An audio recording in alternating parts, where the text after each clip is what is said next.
Quando um milionário encontra um bebê no lixo em Florianópolis, ele não imagina que sua vida mudará para sempre. Mas o que acontece 4 anos depois vai te deixar sem palavras. Um empresário de tecnologia caminha por um beco chuvoso quando ouve um choro fraco vindo de uma lixeira. O que encontra transforma 3 vidas de maneiras inimagináveis. Antes de continuar a história, eu gostaria de pedir para você dar uma curtida nesse vídeo e se inscrever em nosso canal. Assim você nos ajuda a sempre ter uma história emocionante por aqui e não perde as nossas histórias. Não se esqueça também de me contar nos comentários de onde está assistindo. É uma alegria saber que minhas histórias chegam em tantos lugares diferentes. A chuva de dezembro castigava as ruas de Florianópolis com uma intensidade que parecia lavar todos os pecados da cidade. Rafael Monteiro ajustou o colarinho do casaco italiano enquanto atravessava apressado o beco atrás do Hotel Majestic, onde havia deixado seu Porsche, após um jantar de negócios que selara mais um contrato milionário. Aos 36 anos, Rafael havia construído um império tecnológico baseado em controle absoluto e frieza calculista, características que herdara de uma infância marcada pelo abandono materno aos 8 anos de idade. O empresário caminhava pensando nos números da expansão que acabara de negociar, quando o som cortou o silêncio da madrugada como uma lâmina invisível. Não era apenas chuva batendo no asfalto molhado, era algo mais frágil, mais desesperado, mais humano. Um choro de bebê. Rafael parou abruptamente, franzindo a testa e olhando ao redor. Seus passos ecoaram no beco enquanto seguia o som que vinha de trás de uma lixeira industrial, perto dos fundos do hotel de luxo. O que viu fez seu coração disparar de uma forma que não sentia há décadas. Um bebê minúsculo, envolto em uma manta encharcada e suja, os punhos cerrados lutando contra o frio implacável da madrugada catarinense. Os pequenos lábios estavam roxos, e o choro fraco denunciava o esgotamento de quem havia lutado sozinho contra a morte. Rafael ficou imóvel por alguns segundos, como se processasse uma equação complexa de negócios. Mas então, algo primitivo e instintivo tomou conta dele. Sem hesitar, tirou o casaco caríssimo e envolveu a criança, sentindo o pequeno corpo tremer violentamente contra seu peito. "Meu Deus", murmurou, correndo pela chuva torrencial em direção ao seu carro. O bebê se aconchegou instintivamente contra ele, e Rafael sentiu uma sensação completamente estranha se espalhando pelo peito, algo que não sabia nomear, mas que o fazia acelerar ainda mais rumo ao hospital universitário da cidade. Durante o trajeto, olhava constantemente pelo retrovisor para a criança que havia colocado no banco traseiro, envolvida em seu casaco. Uma pergunta martelava incessantemente em sua mente. Quem poderia abandonar algo tão frágil e indefeso numa noite como aquela? Ele, que havia sido abandonado pela própria mãe, sentia uma conexão visceral com aquela situação. Era como se o destino estivesse lhe dando a chance de reescrever sua própria história de abandono. No hospital, Rafael observou tensamente os médicos examinarem o bebê recém-nascido. "É um menino", anunciou a pediatra, doutora Fernanda. "Aparenta ter poucos dias de vida, mas está surpreendentemente saudável. Teve muita sorte. Mais algumas horas naquele frio e umidade." Ela não precisou completar a frase. Rafael engoliu em seco, imaginando o que poderia ter acontecido se ele tivesse escolhido outro caminho para casa naquela noite. Quando os assistentes sociais chegaram para seguir o protocolo padrão nesses casos, algo dentro de Rafael se rebelou violentamente contra a ideia de entregar a criança ao sistema. Ele conhecia as estatísticas, sabia como funcionavam os orfanatos, e uma determinação férrea tomou conta dele. "Quero adotá-lo", disse com a mesma convicção que usava para fechar negócios milionários. "Tenho recursos suficientes, estrutura adequada, e posso dar a ele absolutamente tudo o que precisar para ter uma vida digna." As semanas seguintes foram um turbilhão administrativo de papelada interminável, avaliações psicológicas minuciosas, visitas domiciliares e entrevistas com assistentes sociais. Rafael transformou completamente um dos quartos de sua cobertura luxuosa em um berçário digno de revista internacional. contratou uma equipe especializada em desenvolvimento infantil e reorganizou radicalmente sua agenda corporativa para acomodar as necessidades de um recém-nascido. Quando finalmente trouxe Gabriel para casa, nome que escolheu por significar força de Deus, algo que sentia que havia guiado seus passos naquela noite chuvosa, Rafael não imaginava nem remotamente que estava prestes a descobrir uma capacidade de amar que julgava não possuir. O homem que sempre controlou cada aspecto de sua vida estava para aprender que o amor paternal é completamente incontrolável. Na primeira noite em casa, quando Gabriel chorou inconsolavelmente por mais de 3 horas seguidas, Rafael tentou metodicamente tudo o que havia aprendido nos manuais de paternidade que havia devorado. Diferentes temperaturas de mamadeira, verificação de fraldas, mudanças de posição, canções de ninar de aplicativos especializados. Absolutamente nada funcionava e o desespero começou a tomar conta dele. Foi quando, sem saber mais o que fazer, começou instintivamente a cantar uma canção de ninar, esquecida de sua própria infância. Uma melodia que sua avó cantava para ele antes de sua mãe ir embora para sempre, quando ele tinha apenas 8 anos.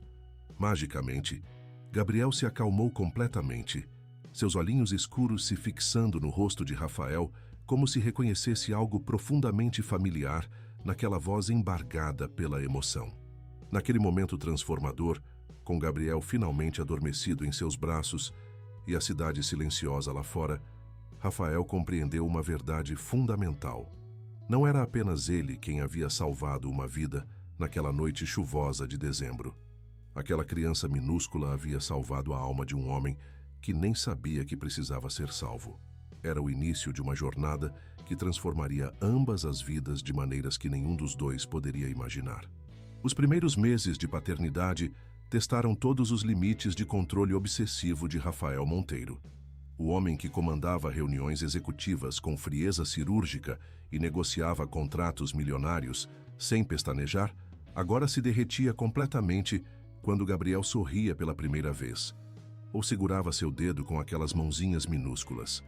Era uma transformação radical que não passou despercebida no mundo corporativo implacável que Rafael dominava há anos. Durante uma videoconferência crucial com investidores japoneses, uma reunião que poderia definir a expansão internacional de sua empresa, Gabriel começou a chorar intensamente no quarto ao lado. Rafael tentou continuar a apresentação, mas o choro do filho se intensificou, e algo dentro dele simplesmente não conseguiu ignorar. "Senhores, precisarei interromper nossa reunião", disse ele, desligando a chamada e correndo para acalentar Gabriel, deixando milhões de dólares em negociações pendentes. "Rafael, precisamos ter uma conversa séria", disse Marcos, seu sócio mais antigo e pragmático, entrando no escritório na semana seguinte com uma expressão preocupada.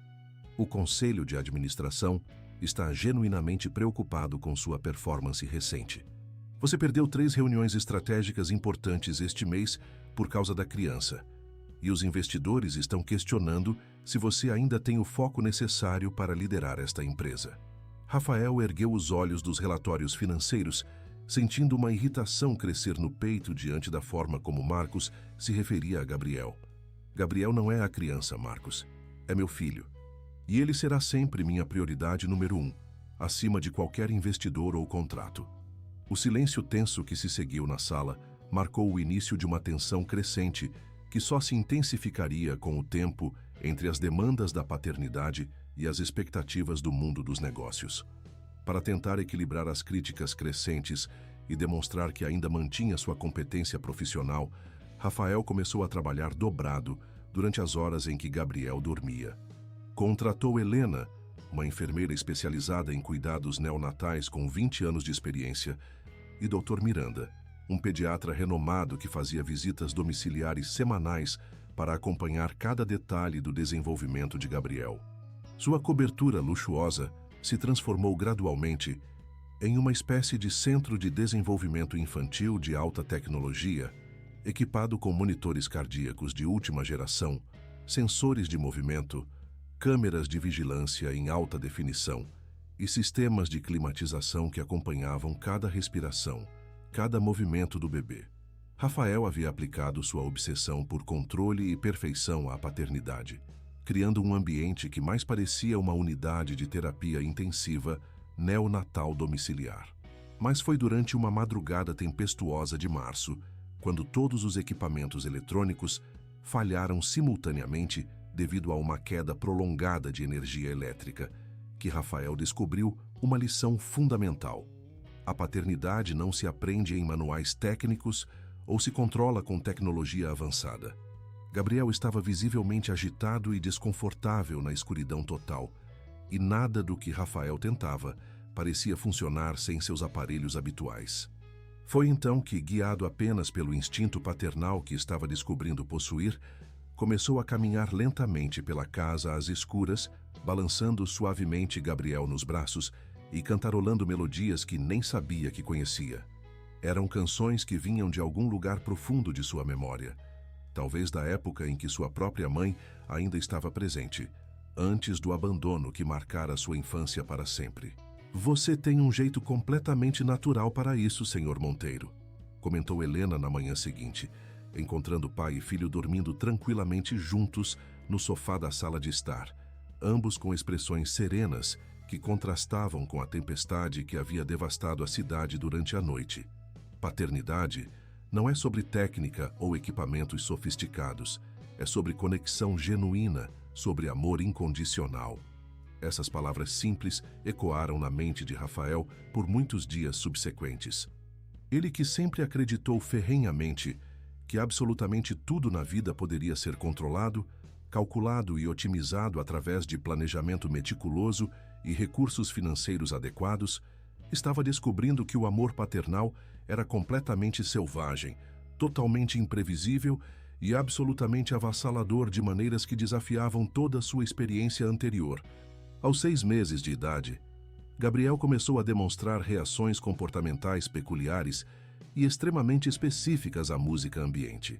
Sempre que Rafael ligava o sofisticado sistema de som da casa, o bebê parava instantaneamente tudo o que estava fazendo e ficava completamente concentrado, como se estivesse analisando cuidadosamente cada nota, cada harmonia, cada nuance melódica que preenchia o ambiente ao seu redor.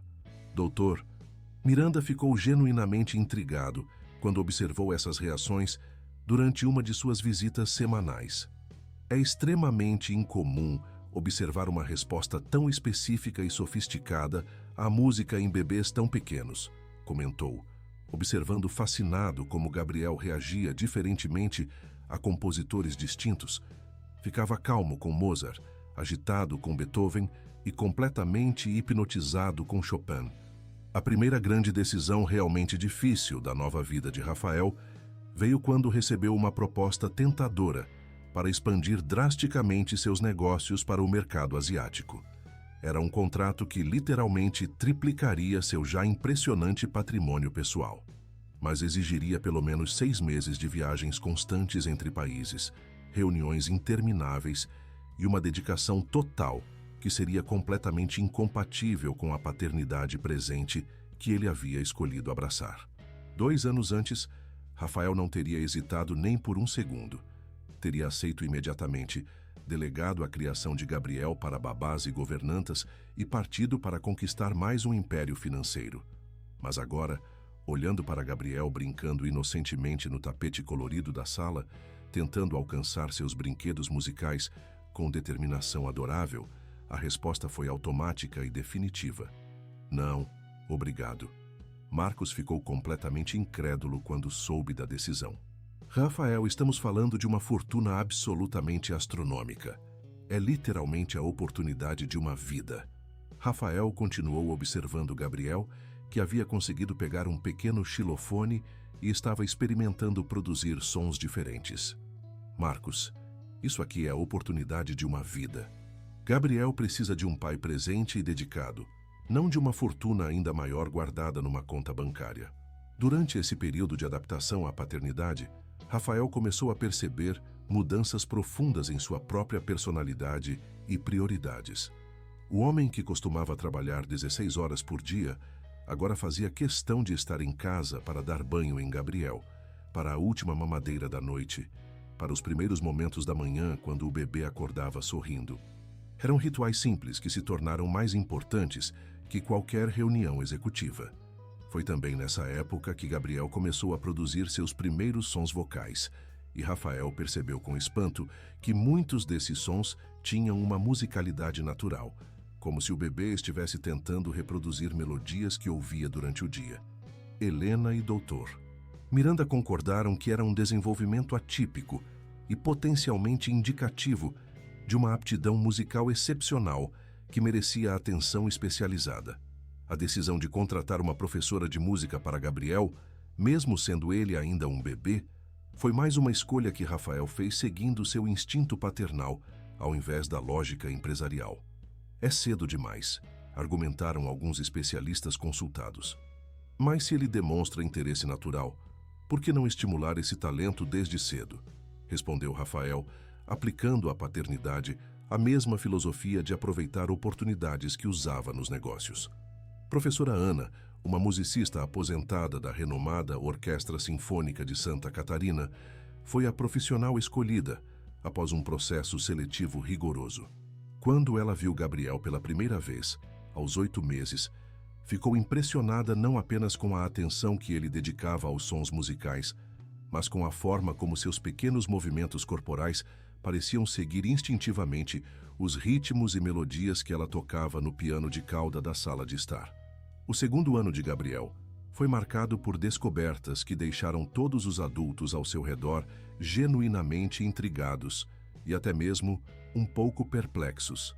Aos 18 meses, ele começou a desenhar. Não os rabiscos desordenados típicos de crianças dessa idade, mas símbolos curiosamente organizados e repetitivos que pareciam seguir algum tipo de lógica interna que ninguém conseguia decifrar completamente. Rafael mostrou os desenhos de Gabriel para diversos especialistas em desenvolvimento infantil, psicólogos especializados em crianças superdotadas e até mesmo para um neurologista que se interessou pelo caso.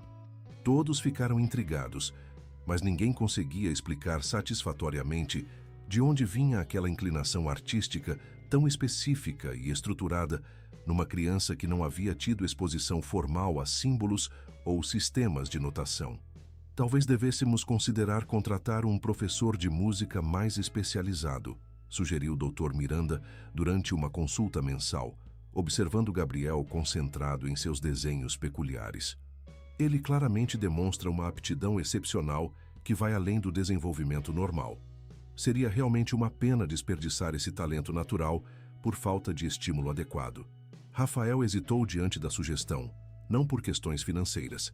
Ele tinha recursos sobrados para contratar os melhores profissionais do mundo, mas porque música sempre foi um território emocionalmente perigoso para ele.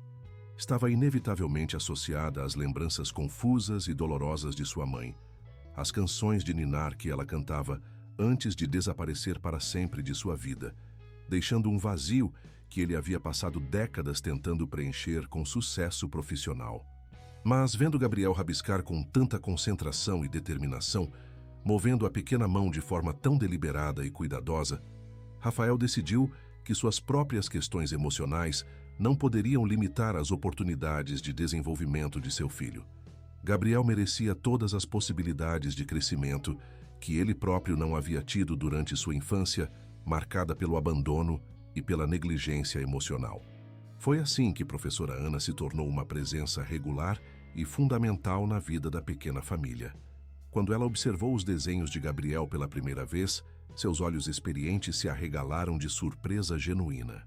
Essas configurações e padrões são extraordinariamente sofisticadas para uma criança dessa idade, murmurou, estudando cuidadosamente cada rabisco com a atenção de um arqueólogo decifrando hieróglifos antigos.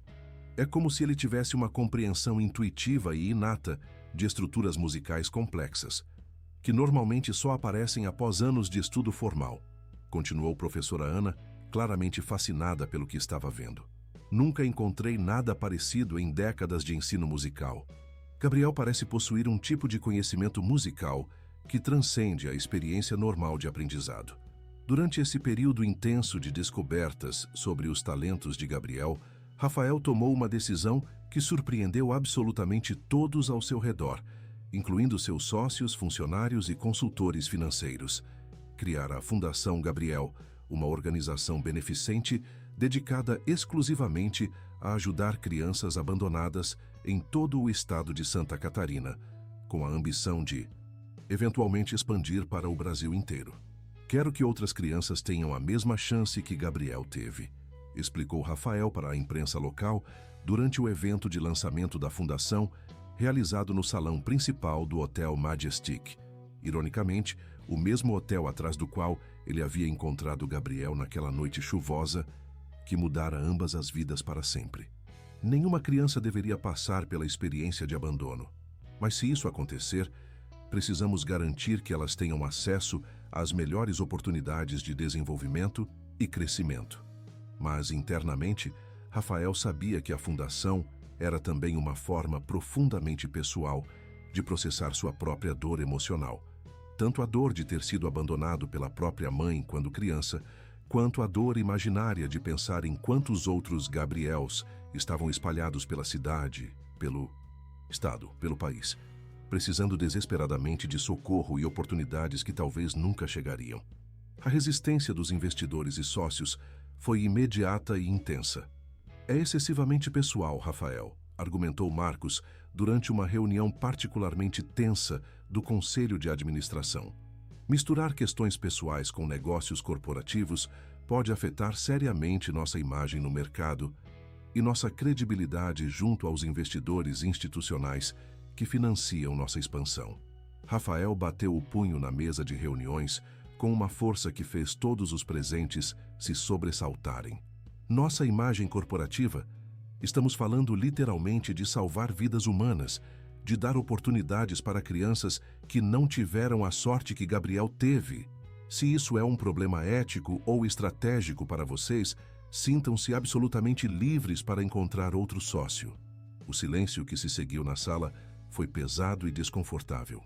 Ninguém havia visto Rafael tão emocionalmente envolvido e apaixonado por algo que não fosse diretamente relacionado a lucros, expansão de mercado ou otimização de processos. Era como se a paternidade tivesse despertado nele uma dimensão humana que ele próprio não sabia que possuía. Para administrar profissionalmente a Fundação Gabriel, Rafael decidiu contratar Carla Monteiro, uma assistente social experiente que havia trabalhado por mais de 15 anos com adoções internacionais e programas de proteção à infância. O que Rafael não sabia, e Carla inicialmente omitiu, era que ela era sua própria meia-irmã, filha que seu pai biológico tivera com uma segunda mulher, anos após o abandono traumático de sua mãe. Carla conhecia a identidade de Rafael há anos. Havia acompanhado de longe seu sucesso empresarial através da mídia especializada, mas Rafael, sempre focado obsessivamente em seus negócios e deliberadamente desconectado de qualquer coisa relacionada à família que associava ao abandono materno, nunca se interessara em conhecer a família estendida que desprezava por considerá-la parte de um passado doloroso que preferia ignorar. "Por que você aceitou trabalhar comigo?", perguntou Rafael durante a primeira reunião formal entre eles, genuinamente intrigado com a competência imediata e a dedicação aparentemente incondicional que Carla demonstrou desde o primeiro dia. "Porque acredito profundamente no projeto da Fundação", respondeu ela com simplicidade, omitindo cuidadosamente sua verdadeira motivação pessoal. "E porque sei intuitivamente que Gabriel precisa estar cercado por todas as pessoas certas para desenvolver plenamente seu potencial excepcional", continuou Carla, observando Gabriel brincar tranquilamente no canto da sala, completamente absorto em seus desenhos musicais. O que ela não disse foi que havia passado anos observando o irmão de longe, esperando pacientemente por uma oportunidade de se reaproximar da única família que lhe restava.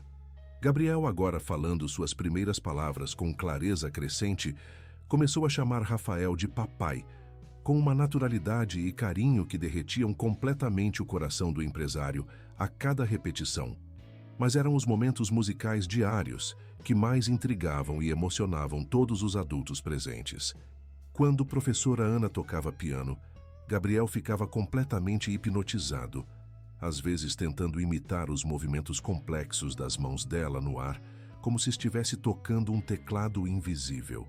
O terceiro ano de Gabriel marcou a maior crise profissional e pessoal da vida adulta de Rafael Monteiro. Uma oportunidade única e bilionária de expansão para mercados europeus surgiu inesperadamente, representada por um consórcio de investidores alemães que ofereciam condições financeiras absolutamente irrecusáveis. O contrato exigiria sua presença física constante em Londres, Berlim e Zurique, por no mínimo 6 meses consecutivos, potencialmente se estendendo por um ano inteiro.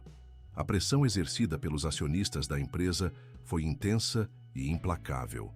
O contrato representava literalmente o futuro da companhia. A diferença entre permanecer uma empresa regional bem-sucedida e se transformar numa corporação global de tecnologia. Era exatamente o tipo de oportunidade que Rafael havia sonhado e trabalhado para conquistar durante toda a sua carreira empresarial. O coroamento de 2 décadas de dedicação obsessiva aos negócios. Mas Gabriel estava numa fase absolutamente crucial de seu desenvolvimento cognitivo e emocional, formando os vínculos afetivos mais profundos e duradouros, desenvolvendo sua personalidade única e explorando seus talentos musicais excepcionais de forma que exigia presença, atenção e estímulo constantes. Era impossível delegar esses aspectos fundamentais da paternidade para babás, governantas ou até mesmo para os melhores especialistas contratados. "Papai vai viajar longe?" perguntou Gabriel com seus 3 anos recém-completados, abraçando a perna de Rafael quando percebeu as malas executivas abertas no quarto principal e sentiu a tensão palpável que pairava sobre a casa nos últimos dias. A pergunta simples, feita com a inocência total das crianças, cortou o coração do empresário como uma lâmina afiada, atravessando todas suas defesas emocionais. Rafael se ajoelhou no tapete, ficando na altura dos olhos escuros de Gabriel. Olhos que sempre pareciam guardar uma sabedoria antiga e profunda, muito além do que seria normal para uma criança de 3 anos. "Papai está pensando sobre uma viagem de trabalho, meu amor. Mas se for, vai voltar o mais rápido possível para ficar com você." Gabriel acenou com a cabeça em sinal de compreensão, mas Rafael viu algo indefinível se apagar momentaneamente em seu olhar confiante. A decisão final veio de forma completamente inesperada, durante uma reunião crucial por videoconferência com os investidores europeus, uma apresentação que deveria selar definitivamente o acordo milionário. Rafael estava no meio da apresentação dos números de projeção financeira quando Gabriel apareceu correndo descontroladamente na sala de estar, tropeçou em um de seus brinquedos e se machucou seriamente no joelho, começando a chorar de forma desesperada. Rafael olhou alternadamente para as telas dos investidores europeus, esperando sua resposta final, e para a porta onde Gabriel chorava, precisando de consolo paternal imediato. Naquele momento de decisão crucial, tomou a escolha mais cara financeiramente de toda a sua vida adulta. "Senhores, após cuidadosa consideração, devo retirar minha proposta de participação neste empreendimento. Agradeço sinceramente o interesse e a confiança depositada." "Rafael, você completamente enlouqueceu", gritou Marcos quando soube da decisão algumas horas depois, invadindo o escritório em casa onde Rafael consolava Gabriel, que havia parado de chorar e agora desenhava tranquilamente ao lado do pai. Foram literalmente 500 milhões de dólares jogados no lixo por causa de um machucado no joelho. Rafael continuou ajudando Gabriel com seus desenhos musicais, não levantando os olhos para responder ao sócio furioso. "Marcos, olha para ele. Olha realmente para essa criança e me explica racionalmente se 500 milhões de dólares conseguem comprar estes momentos, esta conexão, esta oportunidade de ser o pai que eu próprio nunca tive." Marcos olhou para Gabriel, que sorriu para ele com uma inocência completamente desarmante, e pela primeira vez começou a compreender a transformação radical de seu sócio.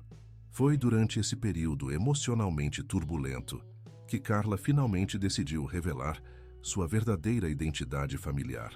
"Rafael, precisamos ter uma conversa muito importante", disse ela, após uma reunião rotineira da fundação, com uma seriedade no tom de voz que imediatamente chamou a atenção dele.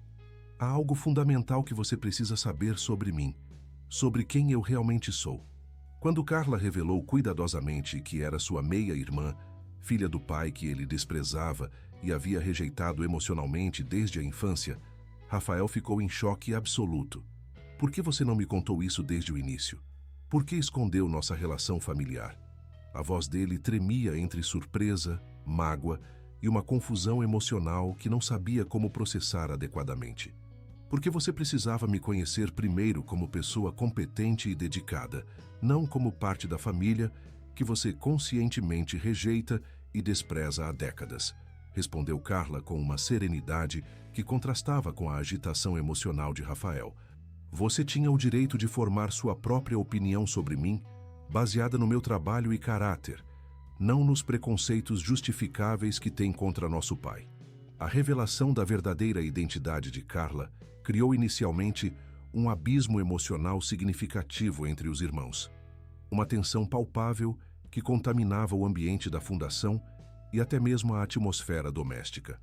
Mas Gabriel, com sua sensibilidade infantil extraordinária para perceber as emoções dos adultos ao seu redor, detectou instintivamente a tensão e começou espontaneamente a chamar Carla de tia Carla com naturalidade crescente. O comportamento de Gabriel forçou Rafael a processar sentimentos extremamente complexos sobre família, perdão, segundas chances e a possibilidade de construir relacionamentos saudáveis com pessoas que compartilhavam sua história genética, mas não necessariamente seus traumas emocionais. Ele tem razão sobre você, disse Rafael finalmente para Carla, depois de semanas de tensão. Você é a família dele por mérito próprio. E se é a família dele, automaticamente se torna família minha também.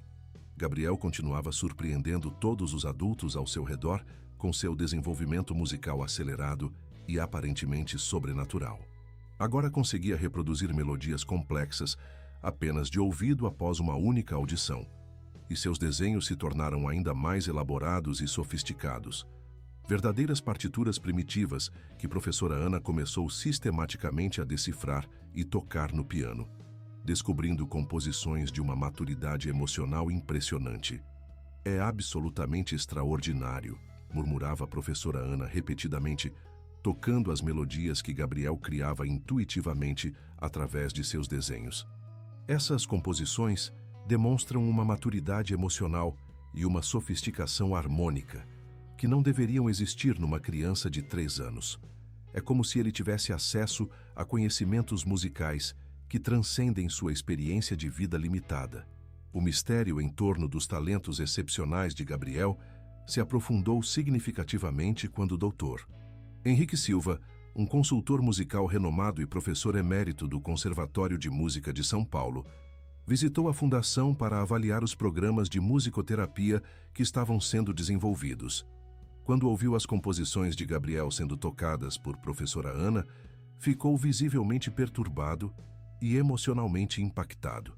Esse estilo composicional específico, essas progressões harmônicas características, essa forma particular de estruturar as melodias, murmurou o doutor.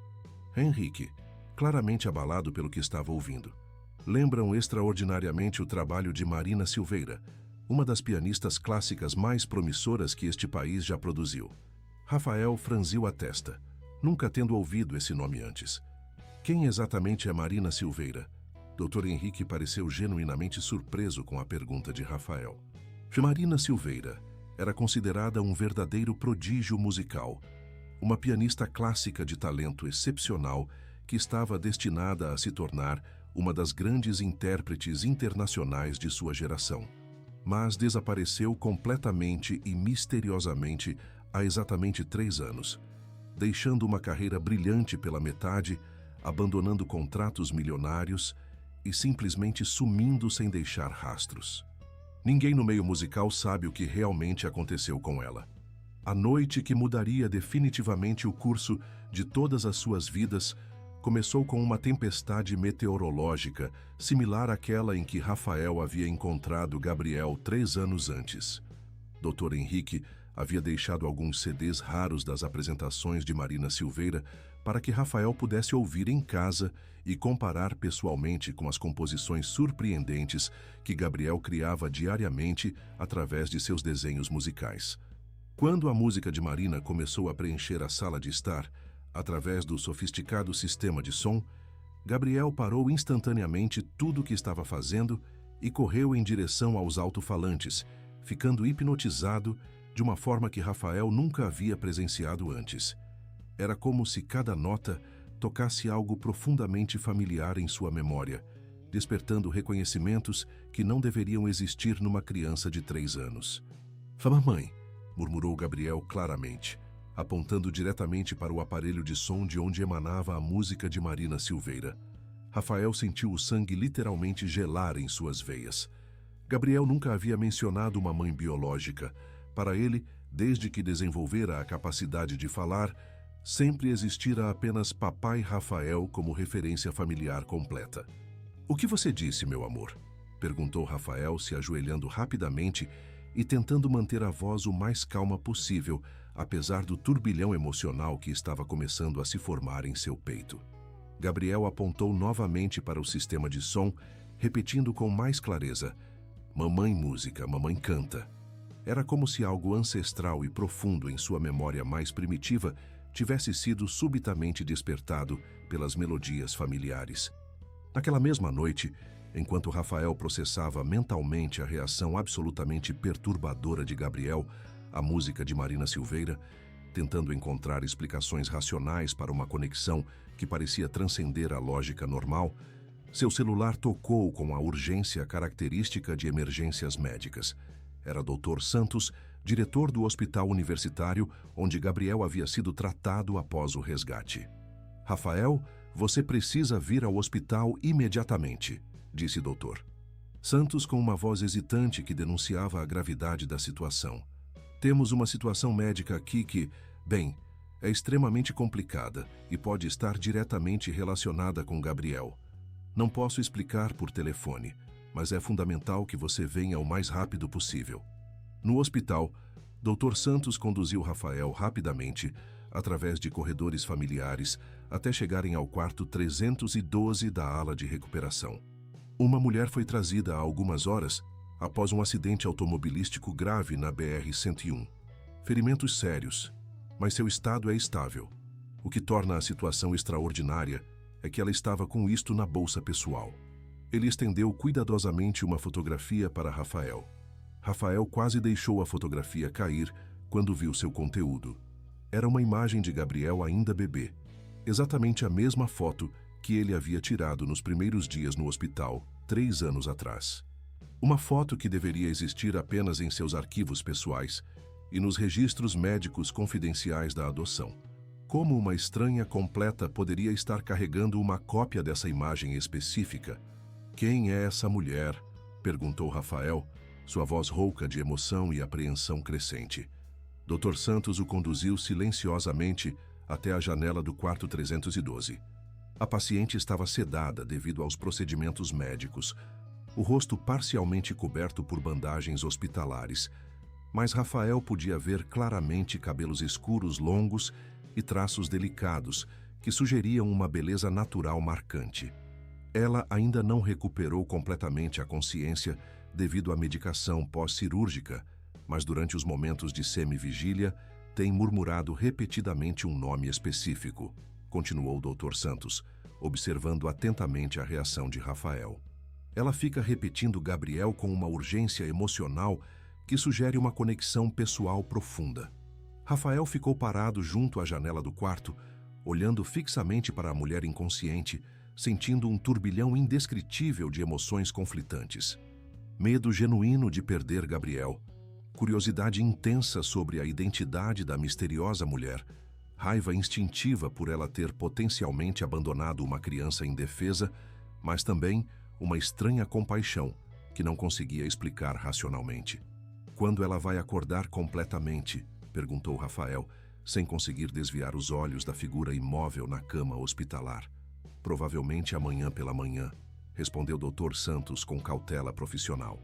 "Rafael, Você deveria se preparar emocionalmente para essa conversa. Se ela realmente for a mãe biológica de Gabriel, isso pode mudar completamente a situação legal e emocional de vocês. Aquela foi definitivamente a noite mais longa e angustiante da vida adulta de Rafael. Ele permaneceu no hospital durante toda a madrugada, andando incessantemente pelos corredores, olhando periodicamente pela janela do quarto, tentando processar mentalmente todas as implicações possíveis do que aquela situação poderia significar para seu futuro com Gabriel. Às 5 da manhã, completamente exausto, mas incapaz de relaxar, ligou para Carla. Preciso urgentemente que você venha ao hospital. E por favor, traga Gabriel com você. Carla percebeu imediatamente o desespero na voz do irmão e não fez nenhuma pergunta, simplesmente concordou em vir o mais rapidamente possível. Quando Carla chegou ao hospital trazendo Gabriel, ainda sonolento nos braços, a criança imediatamente pareceu inquieta e sensível à tensão emocional que pairava no ambiente. "Papai triste?"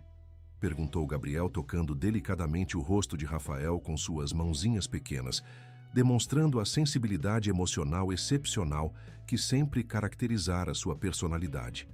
"Papai está preocupado com algumas coisas importantes, meu amor, mas tudo vai ficar bem", respondeu Rafael, tentando transmitir uma segurança que não estava sentindo.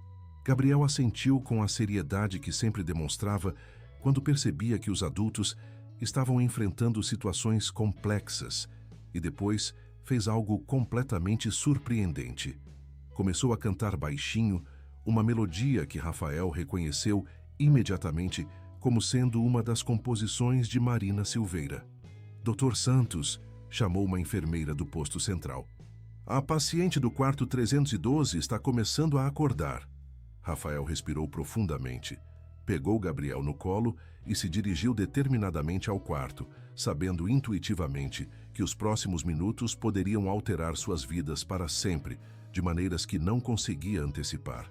Quando entraram no quarto 312, a mulher estava tentando lentamente se sentar na cama hospitalar, os olhos ainda confusos e desorientados pela medicação residual, mas gradualmente recuperando a lucidez.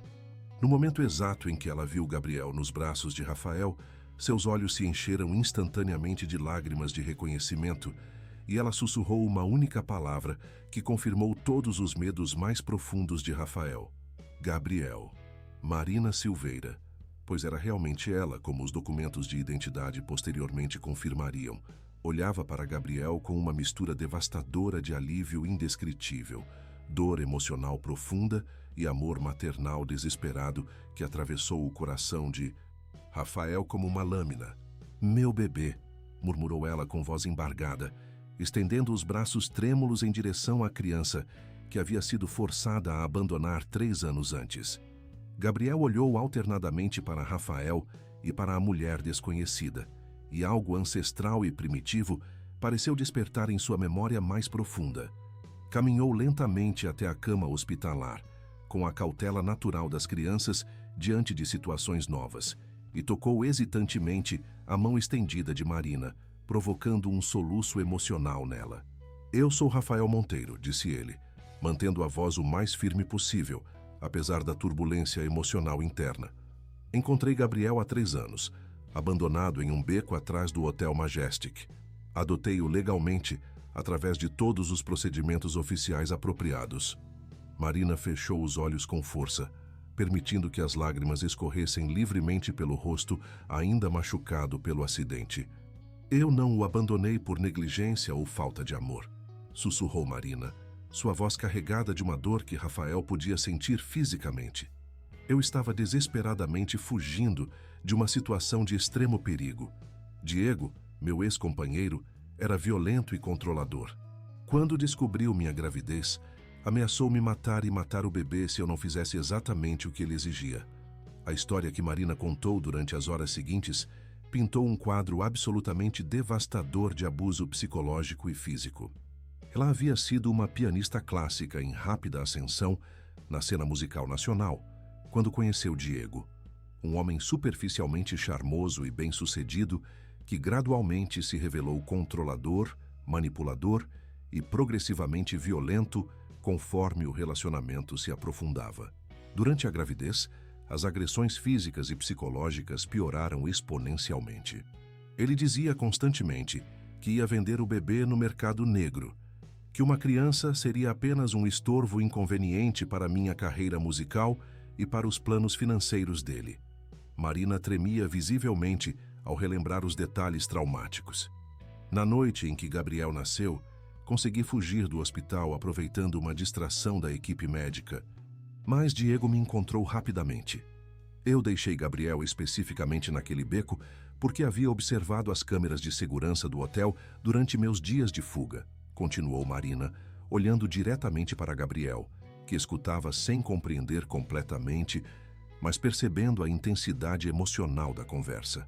Sabia que alguém o encontraria rapidamente e que ele receberia cuidados médicos imediatos. Deixei uma carta detalhada dentro da manta, explicando toda a situação, mas imagino que a chuva torrencial a destruiu completamente. Rafael se lembrou vividamente da manta completamente encharcada, da chuva implacável daquela noite terrível. Qualquer papel teria se desintegrado em questão de minutos sob aquelas condições meteorológicas extremas. Depois de deixar Gabriel em segurança, fugi para o interior do estado, tentei me esconder em cidades pequenas, mas Diego conseguiu me rastrear através de contatos que tinha na polícia. Tive que desaparecer completamente, mudar de identidade, abandonar minha carreira, minha vida inteira. Gabriel, que havia ficado relativamente quieto ouvindo a conversa emocional, sem entender completamente as implicações, se aproximou instintivamente de Marina e começou a cantarolar a mesma melodia suave que sempre conseguia acalmar Rafael nos momentos de tensão. Marina soluçou descontroladamente ao reconhecer a canção. É exatamente a canção de ninar que eu cantava para ele durante toda a gravidez, explicou ela através das lágrimas. Gravei várias versões em um CD caseiro que estava sempre tocando em nossa casa. Era nossa conexão musical antes mesmo dele nascer. Rafael sentiu como se peças fundamentais de um quebra-cabeças complexo estivessem finalmente se encaixando, explicando a reação instintiva de Gabriel à música clássica e seus talentos compositivos precoces. Doutor Santos retornou ao quarto carregando os resultados dos exames de DNA que havia solicitado para confirmar definitivamente a maternidade biológica. Não há absolutamente nenhuma dúvida científica, anunciou com solenidade profissional. Marina Silveira é inequivocamente a mãe biológica de Gabriel. O silêncio pesado que se seguiu foi carregado de implicações emocionais e legais que todos os presentes compreendiam perfeitamente. Rafael olhou para Gabriel, que havia encontrado alguns brinquedos hospitalares, e brincava inocentemente ao lado da cama, completamente alheio ao fato de que sua vida estava potencialmente prestes a mudar radicalmente novamente. O que isso significa legalmente para nossa situação? Perguntou Rafael, tentando manter a voz firme apesar da ansiedade crescente. Marina o olhou com uma gratidão profunda, misturada com tristeza maternal. Significa que você salvou literalmente a vida do meu filho quando eu não consegui protegê-lo adequadamente. Você foi o pai dedicado e amoroso que ele merecia ter quando eu falhei completamente em meu papel maternal.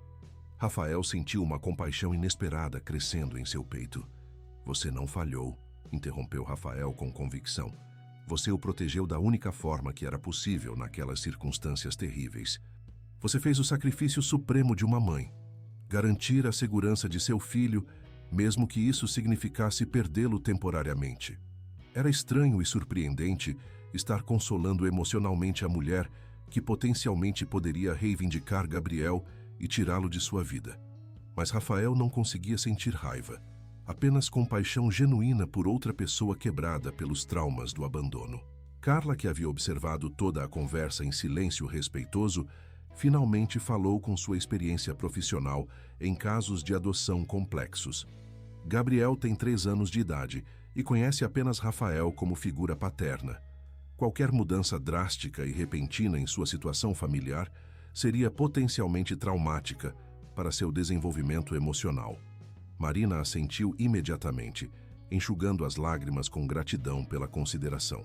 Eu não vim aqui com a intenção de arrancar Gabriel de vocês ou de destruir a família que vocês construíram, disse Marina com sinceridade evidente. Vim porque preciso desesperadamente que ele saiba que eu o amo incondicionalmente, que nunca quis abandoná-lo, que cada dia desses 3 anos foi uma agonia de saudade e preocupação. Rafael sentiu algo complexo se movendo em seu peito.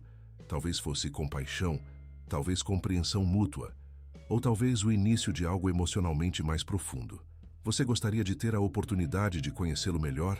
Perguntou Rafael, surpreendendo completamente a si mesmo com a oferta. Quero dizer, gradualmente e sem forçar absolutamente nada, respeitando o ritmo emocional dele e permitindo que ele se adapte naturalmente à sua presença. Marina olhou para ele com uma mistura de surpresa, esperança e gratidão que era quase tangível. Você realmente permitiria isso? Perguntou Marina, claramente emocionada com a possibilidade inesperada. Rafael olhou para Gabriel, que havia encontrado o controle remoto da televisão hospitalar e estava mudando os canais metodicamente, parando apenas quando encontrou um programa educativo de música clássica, ficando imediatamente hipnotizado pela performance. Acho que Gabriel tem o direito fundamental de conhecer sua história familiar completa, incluindo as circunstâncias extraordinárias de seu nascimento e os sacrifícios que você fez para protegê-lo, disse Rafael pensativamente.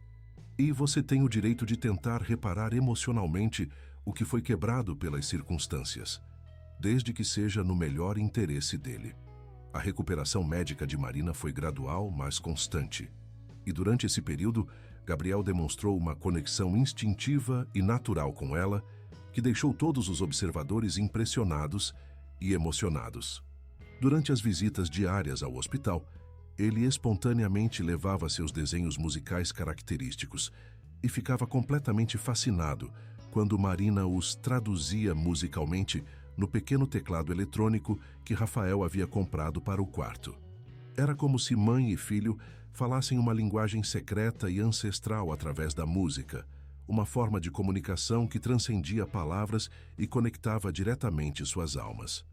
Ele herdou muito mais do que apenas talento musical, observou Marina para Rafael durante uma dessas visitas. Gabriel possui uma capacidade emocional de processar sentimentos complexos através da música que é extraordinariamente rara. Rafael, observando atentamente Gabriel concentrado no teclado, criando melodias espontâneas que Marina acompanhava instintivamente no piano, percebeu que o filho havia herdado não apenas os genes musicais da mãe, mas também sua capacidade quase sobrenatural de cura emocional através da expressão artística. Era um talento que prometia transformar não apenas suas próprias vidas, mas potencialmente as vidas de muitas outras pessoas. Quando Marina finalmente recebeu alta médica completa, Rafael tomou uma decisão que surpreendeu absolutamente todos ao seu redor, incluindo Carla, doutor, Miranda e até mesmo Marina. Ofereceu que ela ficasse temporariamente na casa de hóspedes de sua propriedade, enquanto se recuperava completamente dos ferimentos e reconstruía gradualmente sua vida pessoal e profissional. É objetivamente melhor para o desenvolvimento emocional equilibrado de Gabriel, justificou Rafael quando questionado sobre a decisão aparentemente arriscada, mas internamente sabia que havia motivações mais complexas e pessoais. Marina o intrigava profundamente, sua força interior diante do trauma, sua vulnerabilidade genuína, a forma como olhava para Gabriel com um amor maternal que rivalizava em intensidade com seu próprio amor paternal. A convivência inicial foi inevitavelmente tensa e carregada de emoções conflitantes. Rafael sentia medo constante de perder Gabriel. Marina se sentia culpada por ter falhado como mãe protetora, e Gabriel, com sua sensibilidade emocional característica para detectar as emoções dos adultos, ficava confuso e às vezes ansioso com a tensão palpável que permeava o ambiente doméstico. Foi Carla, com sua experiência profissional em dinâmicas familiares complexas, quem sugeriu uma abordagem psicologicamente saudável. Por que não deixamos Gabriel decidir naturalmente o ritmo dessa integração? Ele é emocionalmente mais sábio e intuitivo do que nós adultos imaginamos. Se respeitarmos seus instintos e necessidades, ele vai nos guiar para a configuração familiar que funciona melhor para todos. Gradualmente, quase organicamente, uma rotina doméstica harmoniosa se estabeleceu entre os três. Marina dedicava as manhãs a ajudar Gabriel com suas explorações musicais cada vez mais sofisticadas. Rafael mantinha sua rotina estabelecida de pai dedicado durante as tardes e noites, e lentamente os três começaram a funcionar como uma família não convencional, mas emocionalmente equilibrada.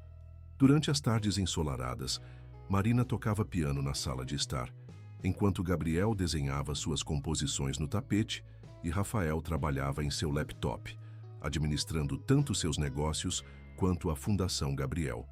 Era uma harmonia doméstica que nenhum dos três havia planejado conscientemente, mas que emergiu naturalmente de suas necessidades emocionais complementares.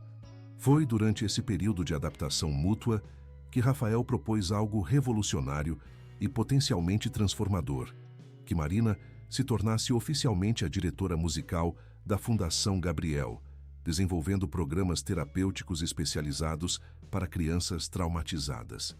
Você possui uma compreensão única e profunda da conexão entre música e cura emocional, explicou ele durante um jantar familiar. Poderia desenvolver metodologias inovadoras para ajudar as crianças que nossa fundação assiste. Marina ficou visivelmente emocionada com a oferta profissional, mas também hesitante devido às inseguranças acumuladas durante anos de isolamento forçado. Minha carreira musical está completamente destruída, Rafael. Ninguém no meio artístico se lembra mais de mim, e mesmo que se lembrassem, minha reputação profissional foi arruinada pelo desaparecimento misterioso. Então vamos construir juntos uma carreira nova e ainda mais significativa, disse Rafael com a determinação que caracterizava suas melhores decisões empresariais. Vamos criar algo que transcenda a performance artística individual e se transforme em ferramenta de transformação social. Pela primeira vez desde o acidente, Marina viu em Rafael não apenas o homem que salvara seu filho, mas alguém que acreditava genuinamente em seu potencial, quando ela própria havia perdido completamente a autoconfiança. A aceitação de Marina da posição na fundação marcou o início de uma parceria profissional que rapidamente evoluiria para algo emocionalmente mais profundo e complexo, embora nenhum dos dois ainda estivesse preparado para admitir os sentimentos românticos que começavam a florescer entre eles. Os primeiros programas de musicoterapia, desenvolvidos por Marina para a Fundação Gabriel, foram um sucesso revolucionário que superou todas as expectativas iniciais. Ela desenvolveu técnicas inovadoras que combinavam música clássica tradicional com expressão emocional livre, ajudando crianças severamente traumatizadas a processarem seus sentimentos através de atividades musicais estruturadas, mas não restritivas. Gabriel, agora com 4 anos completos, frequentemente participava voluntariamente das sessões terapêuticas e sua presença tinha um efeito calmante quase mágico nas outras crianças atendidas pela Fundação. Era como se sua própria experiência de abandono e posterior resgate tivesse desenvolvido nele uma empatia natural para com outras crianças em situações similares. Ele possui um dom que transcende completamente o talento musical, observou o Dr. Miranda durante uma de suas visitas regulares à Fundação. Gabriel demonstra uma capacidade empática extraordinária e genuinamente rara. As outras crianças, instintivamente, se sentem seguras e compreendidas em sua presença, como se ele emanasse uma energia curativa natural.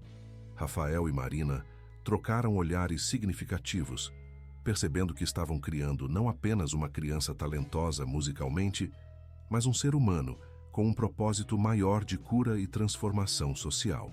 Era uma responsabilidade emocionante e intimidante que os unia em objetivos compartilhados que iam muito além da parentalidade tradicional. A transformação pessoal de Rafael durante esse período era visível para absolutamente todos que o conheciam. Marcos, seu sócio empresarial de longa data, comentou durante um almoço de negócios: "Você mudou radicalmente, Rafael. Está mais humano." mais conectado emocionalmente, mais equilibrado entre sucesso profissional e realização pessoal. Rafael riu genuinamente pela primeira vez em meses. Gabriel e Marina me ensinaram lições fundamentais que nenhum MBA ou consultoria empresarial poderia ensinar. Descobri que controle absoluto é uma ilusão perigosa e que às vezes as melhores e mais importantes coisas da vida acontecem exatamente quando você simplesmente se permite sentir e confiar no processo emocional. Era uma lição que havia custado financeiramente caro para aprender, milhões de dólares em oportunidades de negócios rejeitadas, mas que valia absolutamente cada sacrifício econômico que havia feito. A riqueza emocional que ganhara com Gabriel e Marina era literalmente incalculável e havia transformado sua perspectiva sobre o que realmente constituía sucesso na vida. A paz relativa e a harmonia crescente que a família não convencional havia construído foram subitamente ameaçadas quando Diego, o ex-companheiro abusivo de Marina, reapareceu de forma inesperada em suas vidas. Não de maneira diretamente violenta, como Marina inicialmente temia, mas através de uma estratégia legal sofisticada e potencialmente devastadora. Um escritório de advocacia corporativo de prestígio entregou uma notificação judicial oficial reivindicando direitos parentais sobre Gabriel, baseada em documentos elaboradamente falsificados que alegavam comprovar a paternidade biológica de Diego. Rafael sentiu uma fúria visceral crescer em seu peito quando leu os papéis legais meticulosamente preparados. "É completamente impossível", disse Marina, tremendo incontrolavelmente ao examinar os documentos fraudulentos. Diego nunca foi o pai biológico de Gabriel. Ele nem estava no país durante o período em que Gabriel foi concebido. Estava viajando a trabalho na Europa por 3 meses consecutivos. Mas os documentos pareciam convincentemente autênticos, fotografias manipuladas digitalmente, declarações testemunhais compradas, até mesmo laudos médicos alterados profissionalmente. Diego havia claramente usado sua influência financeira considerável e conexões no sistema judicial para construir uma mentira legal aparentemente sólida e bem fundamentada. Seu objetivo não era realmente obter a custódia de Gabriel por amor paternal. Era usar a criança como instrumento de chantagem emocional para forçar Marina a voltar para o relacionamento abusivo. "Ele sempre me disse que eu nunca poderia fugir definitivamente, que eventualmente encontraria uma forma de me controlar novamente", explicou Marina, abraçando Gabriel com força protetiva enquanto a criança brincava inocentemente, alheia à tempestade legal que se formava ao seu redor. Agora descobriu uma maneira aparentemente legal de me torturar psicologicamente e manter controle sobre minha vida. Rafael imediatamente contratou os melhores advogados especialistas em direito de família de todo o estado de Santa Catarina. Mas o caso rapidamente se mostrou juridicamente complexo e emocionalmente desafiador. Diego havia preparado sua estratégia durante anos, construindo metodicamente evidências falsas, mas convincentes, que seriam difíceis de contestar em tribunal. Durante esse período intensamente estressante de preparação legal, Rafael e Marina inevitavelmente se aproximaram emocionalmente mais do que nunca antes. Trabalhavam juntos até altas horas da madrugada preparando a defesa, cuidavam conjuntamente de Gabriel, que percebia intuitivamente a preocupação crescente dos adultos, e gradualmente descobriram que estavam se apaixonando profundamente em meio ao caos emocional. "Não deveria estar acontecendo desta forma", murmurou Marina durante uma noite particularmente difícil, quando se encontraram sozinhos no escritório doméstico, cercados por pilhas de documentos legais. "Não deveria estar me apaixonando por você, justamente enquanto luto desesperadamente para manter meu filho seguro e protegido. Talvez seja exatamente assim que o amor verdadeiro deveria acontecer", respondeu Rafael, tocando delicadamente o rosto dela com uma ternura que surpreendeu ambos.